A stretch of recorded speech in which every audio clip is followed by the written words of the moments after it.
What's up, guys? Welcome back to the channel. Today we're going to be checking out the SL2 LED bulbs from Diode Dynamics. These are their newest LED bulbs, and they are supposed to be one of, if not the best LED bulbs on the market. So really excited to see how they perform. But before we get into the video, make sure you guys hit that like button. It really helps the channel out. And remember, code GOMANGO392 gives you free shipping all the time over on the Diode Dynamics website. So if you guys like what you see here, feel free to use that code. Save yourself a couple bucks on shipping and get hooked up with some new SL2 LED bulbs. So these are just the SL2s, not the Pros. I didn't go with the Pros because these are going to be used in the high beams and they're not going to be used that often. So the standard SL2 is going to do just fine. Now, a couple things about the SL2 versus the SL2 Pro. The SL2 comes in two colors, white and a selective yellow. The SL2 Pros only come in white. So what's cool about the SL2 is you have the option to run either white or yellow. So for pricing, these come in at about 140 bucks, and that is a steal for how bright these things are. Plus, they come with a lifetime warranty, which not many other LED bulbs on the market come with. So off the bat, 140 bucks for the output that these have, plus a lifetime warranty, is really hard to beat. So let's do a quick installation. We're going to be putting these on the 2014 Charger, again, in the high beam. But first, let's crack open this box, see what we get inside the box, check them out up close, and then we'll throw them in the car.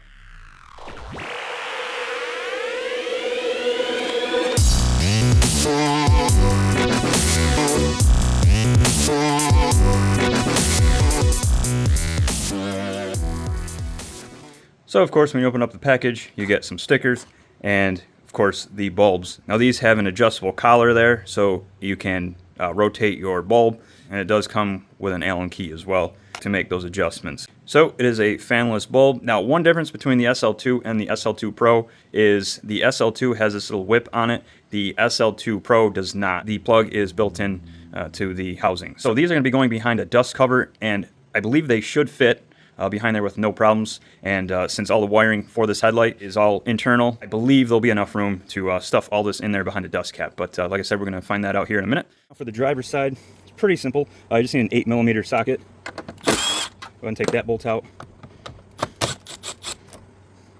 Loosen that clamp up. Pull this hose off.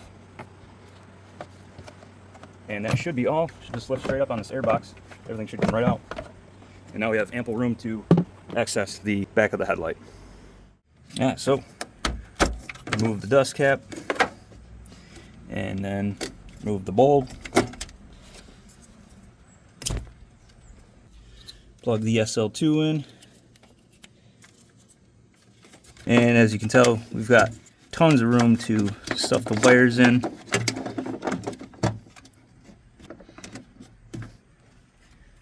Plenty of room to reinstall the dust cap. And just like that, we're done. Now for the passenger side, it is just as easy. You don't have to remove anything on the passenger side to get to it. It's a little bit tighter, but you still have plenty of room to install that bulb.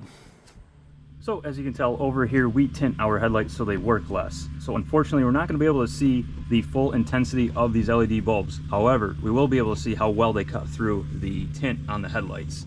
Alright, so it is still daylight out, but I do have the driver's side bulb installed. So I'm going to turn the high beams on real quick and show you the SL2 versus the halogen.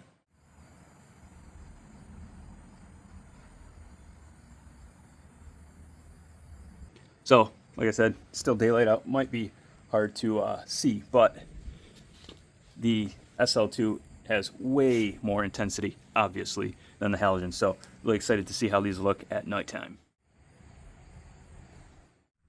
Alright guys, so I have the bulbs installed and they are working fantastic. So you may already know Dodge and their CAN bus system generally doesn't play well with a lot of LED bulbs. However, the SL2s work fantastic in this Dodge, and I'm sure they'll work just as good in any other Chrysler product as well. So these bulbs in this Dodge do not require any resistors or anti-flicker modules. You don't need them. They work great. There's no flickering, there's no strobing, there's no nothing. It is simply just plugging that bulb in and you're good to go. And one thing I do want to mention is I've tried the Morimoto 2-strokes in my Ram, and they did work fine as a high beam, but when I had the DRLs activated in the high beam, which is just a lower powered high beam, they did not work at all. But this car has the DRLs in the high beam as well, and these SL2s do in fact work as a DRL with no flickering or strobing or anything like that. So that is something worth noting as well, is at least in this car, I don't know about other vehicles, but the DRLs in this car do work with these bulbs. Alrighty, so here is the OEM HIDs and the OEM halogen bulbs on. I'm just going to do a quick lux reading with the halogen high beam and the HID, and then I will do the same for the SL2s. So here we go. We got 33 feet.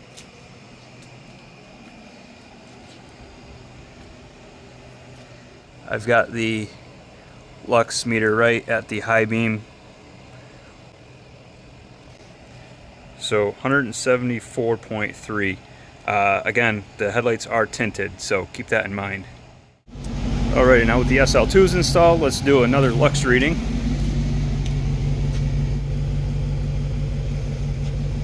So again, right in the high beam hot spot. And look at that, 711 compared to 174 or whatever it was. That is insane.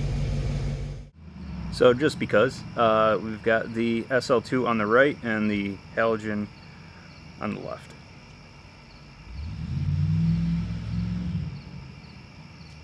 Alrighty, so it is finally nighttime. Here's the low beams, and here's the high beam, halogen high beams.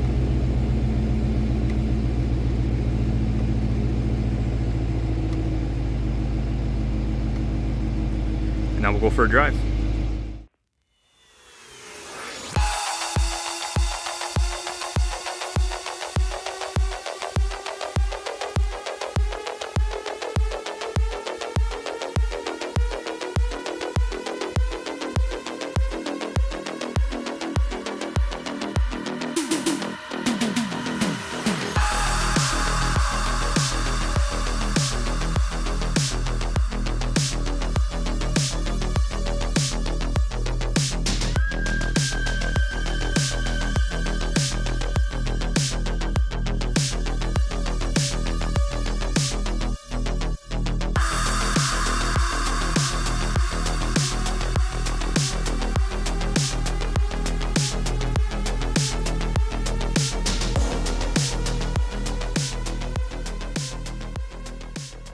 So final thoughts, fantastic bulbs. They cut through the tint really well. And as you saw by the lux reading, the amount of output that these have even through the tint is insane. So I highly recommend them.